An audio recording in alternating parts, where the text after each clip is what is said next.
Caros colegas advogados e advogadas, nesses últimos 3 anos, trabalhamos para a jovem advocacia, para a advocacia militante, em todo o estado do Ceará.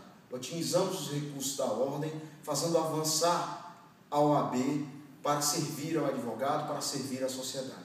Inauguramos uma sede em Aracati, uma em Quixadá, outra em Crateús, estamos concluindo a de Itauá, já temos uma sede provisória para a região metropolitana, outra na Serra da Ibiapaba. Precisamos avançar mais, otimizar os nossos recursos, fazendo com que os benefícios sejam retornados de imediato para a classe. Pretendemos unificar OAB, CAAS e FESAC num só prédio, permitindo uma grande central de serviço para a advocacia.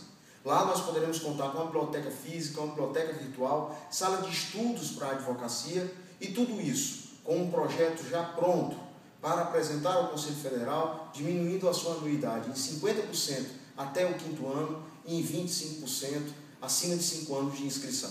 Isso é permitir regular as despesas, otimizar as receitas e voltar para a classe os benefícios. Com mais de 80 salas inauguradas, com uma nova infraestrutura a serviço da classe, nós já provamos que podemos fazer e com certeza faremos. Nosso projeto é voltado para a advocacia, mas nós não podemos nos esquecer da participação importante da OAB na sociedade.